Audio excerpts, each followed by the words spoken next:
송은재TV 시작합니다. 국민의힘의 원톱이죠. 권성동 대행이 거듭해서 실수를 하고 있습니다. 잘못된 판단, 실수가 거듭이 되고 있습니다.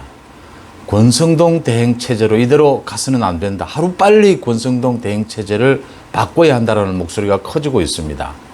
권성동이 이준석 문제, 윤석열 정부의 대통령실의 인사에 관련되는 문제, 여러 가지 문제를 대처를 하면서 한심한 수준이다라는 얘기입니다. 그러니까 정치라는 것이 시시각각 변하는 것이다.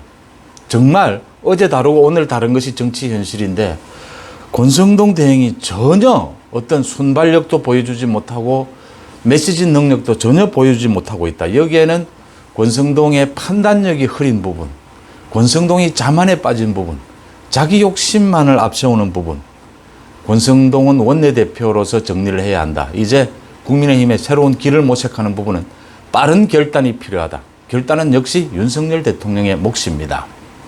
송은재TV 시작합니다. 권성동이 실수하고 있는 부분, 제일 첫째 이준석 문제입니다. 어제 권성동과 장제원이 점심 식사를 같이 했다 해서 많은 관심이 쏠렸습니다. 제가 그 식사가 있기 전에 송은재TV를 통해서 말씀을 드렸습니다. 국민들의 관심은 권성동과 장제원이 사이좋게 지내는가 지내지 않는가에 있지 않다. 국민의힘은 앞으로 전당대회 부분 어떻게 지도체제를 확립해 가겠다. 그런 약속 정도라도 두 사람이 그런 생각 정도는 같이 했다라는 게 나와야 한다. 그런데 두 사람이 식사하고 난 다음에 윤석열 정부 성공을 위해서 힘을 합하기로 했다. 둘은 형 동생 사이에 아무런 문제가 없다. 밥값 계산은 형이 했다. 이 국민들이 어안이 벙벙해지는 대목입니다. 두 사람이 밥 먹고 계산을 누가 했는지 아무런 이야기가 없습니다. 이준석에 대한 이야기는 얘기하지 않았다. 당 지도체제 부분은 직무대행으로 결정이 돼 있기 때문에 얘기할 이유가 없었다. 그럼 뭐 때문에 만납니까? 사이좋게 지낸다? 두 사람이 사이좋게 지내는 게 지금 국민들에게 무슨 관심거리입니까? 이준석 문제는 지금 10일이 지나가고 있습니다. 이준석은 소위 거리두기를 하면서 버티기로 들어가 있습니다. 이것도 저것도 아닙니다. 어떻게 해야 될지 결정을 못 합니다. 그러니까 이준석은 자진사퇴로 가야 하는데 자진사퇴 결정을 못 내리고 버텨보는 겁니다. 국민의힘이 어떻게 움직이나. 이준석은 자진사퇴로 가지 않고 한거를 할 수 있습니다. 반항을 할 수 있습니다. 반항하면 윤리위에서 중징계 또 내립니다. 이준석은 정치적으로 죽는 길입니다. 그냥 애매하게 버티는 겁니다. 소위 자명입니다. 이렇게 10일이 지나가는 동안 하루하루 다르게 권성동 대행은 계속해서 결정을 내려줘야 하는 겁니다. 상황이 바뀌고 있는 겁니다. 우리 이준석은 사실 움직일 수 없는 상황이 된 것입니다. 그렇다면 이제는 결단을 내려야 하는 부분입니다. 이준석은 어떤 행동도 취하지 못하는구나. 그럼 당에서 적극적으로 나서서 이준석 부분을 정리하는 부분을 공격적으로 나가야 할 필요가 있는 겁니다. 왜 그 결정을 미루느냐? 권성동 자기 욕심 때문인 겁니다. 그러니까 이준석이 2030에 있어서 상징성이 있다라고 하는 것은 지금 여론조사 결과에도 나오지 않습니까? 2030이 많은 사람들이 이준석을 지지한다라는 것이 아니라 이준석이 당대표가 되는 것, 국민의힘, 보수정당도 젊은 당대표가 나올 수 있구나. 가능성. 이래서 상징성이 되는 것이죠. 상징성은 지지율과 바로 연결이 되는 것은 아니지 않습니까? 2030 세대와 6070 세대의 연합이다. 그래서 윤석열 정부의 지지율 바탕이 된 것이지 않습니까? 그래서 이준석 부분은 이준석을 안고 가든지 버리든지를 확실하게 해야 하고, 버린다면은 이준석 부분에 대해서 그 공백을 메우는 작업을 해야 된다. 그게 굉장히 빠른 속도가 필요하다라고 하는 점입니다. 그게 흔들리면 윤석열 정부의 지지율 기반이 흔들리게 되는 것이죠. 이런 부분에 대해서 전혀 참 한심한 수준이다라는 이야기를 하지 않을 수가 없고, 장제원은 끌려갈 수밖에 없습니다. 권성동이 지금 대행이기 때문에 장제원이 다른 이야기를 하는 것은 권성동과 또 갈등을 불러일으키는 그 모양이 되기 때문에 장제원은 끌려갈 수밖에 없죠. 이 책임은 권성동에게 있는 것이죠. 더 나아가서 윤석열 대통령이 결단을 내려야 될 때가 되었다라고 하는 대목입니다. 국민의힘 의원들이 권성동 직무대행에 힘을 실어준 것은 그게 윤심이었다. 빠른 속도로 당을 수습하자. 그리고 이준석 부분을 지켜보자. 그 다음 당 지지율이 어떻게 움직이는가를 지켜보자 라는 부분이었지 않습니까? 이준석이 움직이지 못하고 꼼짝하지 못한다는 것이 확인된 이상 이제 이준석을 정리하는 부분에 확실하게 칼을 뽑아야 될 때다라고 하는 부분입니다. 정치는 타이밍이죠. 타이밍을 놓치면 또 상황은 어떻게 변해갈지 모른다라는 겁니다.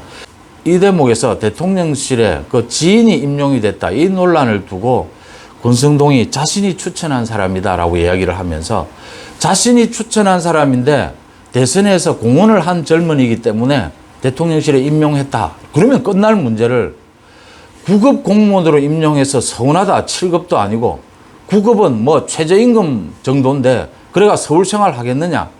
이런 쓸데없는 소리를 짓거려서 지금 많은 국민들이 어안이 벙벙해진 겁니다. 청년들은 9급 공무원은 사람도 아니냐 이야기가 나오는 겁니다. 그러면 지인이면 아는 사이면 3급, 4급은 안 되고 뭐 7급, 9급은 괜찮다는 말이냐. 당장 그런 이야기가 나오게 되는 겁니다. 이 권성동의 판단 능력, 메시지 능력이 이 부분입니다. 금수반박을 민주당과 전혀 지금 윤석열 대통령이나 국민의힘에 공감대를 갖지 않고 합의를 해줘서 그걸 뒤집는 그 난리를 폈습니다. 검사들을 중용하는 부분이라든지 최저임금 부분에 있어서 사사건건 권성동이 원내대표로서 윤석열 대통령과 엇박자를 보였습니다. 윤석열 대통령이 권성동 원내대표에 대한 신임 상당 부분 접었다라는 것은 이미 뭐 알만한 사람은 다 아는 내용들입니다. 권성동이 이렇게 헛발질을 하고 있는데도 누가 나서서 제동을 걸지 못하고 권성동 구도대로 지금 끌려가고 있는 셈입니다. 이걸 제동을 걸어줄 사람은 역시 대통령실밖에는 없습니다. 권성동이 직무대행으로 간 다음에 권성동이 자기 방송에 나와서 이야기를 했습니다. 자기가 뭐 당대표가 될 욕심은 없다. 그렇다면 권성동이 결단을 내려야 되는 겁니다. 직무대행으로 가는 결정을 내렸다면 이준석 부분을 지금 10일 가까이 지켜봤지 않습니까?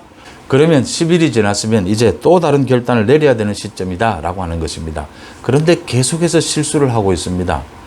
대통령실에서 인사 문제, 지금 뭐 유튜브 하고 있는 안정권의 누나를 어떻게 대통령실이 임용할 수 있느냐, 지인을 어떻게 임용할 수 있느냐, 이 부분이 논란이 되면 권성동 대행도 나서서 이런 부분들을 지원해야 하는데 권성동이 지원하는 게 아니라 오히려 불난 집에 기름을 끼얹는 꼴이다라고 하는 부분입니다. 가장 중요한 것은 권성동이 이준석에 대한 처리 부분, 이준석을 자진 사퇴를 시키든지 아니면 이준석을 정리하고 전당대회로 비대위를 거쳐서 전당대회로 가는 이 결단은 이미 예정되어 있던 부분이었습니다. 직무대행으로 해석될 때부터 권성동이 그 부분을 결단을 내리지 못하면 대통령실에서 결단을 내릴 수밖에 없습니다. 윤석열 대통령이 결단을 내릴 수밖에 없습니다. 하루하루 늦어짐에 따라서 얼마나 정치 환경이 빠르게 나빠질 수 있다고 하는 것은 누구나 겪는 부분이지 않습니까?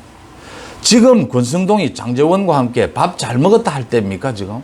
윤석열 정부를 탄생시킨 정권 교체를 일으켜낸 국민들은 하루하루가 다르게 속이 타도록 저 사태를 어떻게 해결해 가나 라고 지켜보고 있는데 여기에서 지금 두 사람이 식사 잘했고 식사값은 형이 냈다.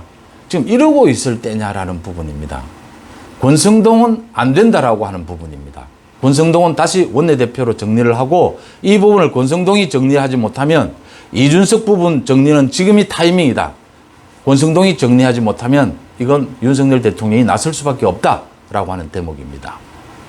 주말 송은재TV 마칩니다. 고맙습니다.